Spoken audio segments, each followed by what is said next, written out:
திரௌபதி தன்னோட பத்னி தர்மத்தை எப்படி காப்பாத்துனாங்கன்னு பார்ப்போமா? முதல்ல திரௌபதி யாருன்னு நம்ம தெரிஞ்சுக்குவோம். அவங்க பாஞ்சால நாட்டரோட இளவரசி. பஞ்ச பாண்டவர்களுக்கு மனைவி. அவங்க 5 பேர் கூட வாழ்ந்தாங்க. ஆனால் அவங்கள ஏன் எல்லாரும் பத்தினின்னு சொல்கிறாங்க? திரௌபதியை தெய்வமாகவும் கொண்டாடுறாங்க. அவங்க எப்படி வாழ்ந்தாங்கன்னு நம்ம பார்ப்போமா? 5 பேர் கூட வாழ்ந்தாங்க. இருந்தாலும் அவங்க பத்தினியாகவே வாழ்ந்தாங்க. ஒரு வருஷம் ஒருத்தர் கூட வாழ்கிறதாக முடிவு. திரௌபதி ஒவ்வொரு வருஷமும் ஒவ்வொருத்தர் கூட வாழ்வாங்க.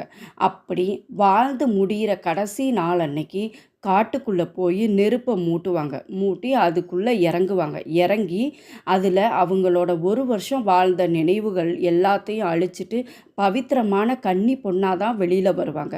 இன்னொரு வருஷம் இன்னொருத்தர் கூட வாழ்வாங்க. அதே மாதிரி அந்த வாழ்க்கையில் கடைசி நாள் வரும்போது அதே மாதிரி காட்டுக்கு போய் நெருப்பு மூட்டி நெருப்பில் இறங்கி குளிச்சுட்டு வெளியில் வரையில் பவித்திரமான கன்னி பொண்ணாக தான் வருவாங்க. இப்படித்தான் அவங்க வாழ்க்கையை ரொம்ப அழகாக வாழ்ந்துட்டு வந்தாங்க.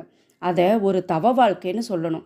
அந்த தவ வாழ்க்கையை திரௌபதி வாழ்ந்து வந்த தவ வாழ்க்கையை கௌரவர்கள் தப்பாக தான் பேசினாங்க. அவங்கள ரொம்ப அவமானப்படுத்தினாங்க. அவங்கள அவமானப்படுத்தினதுனால தான் மகாபாரத போரே நடந்துச்சு. அந்த போரில் அவங்க அவமானத்துக்கான பதிலும் கிடச்சிச்சு, அவங்களுக்கு வெற்றியும் கிடச்சிச்சு.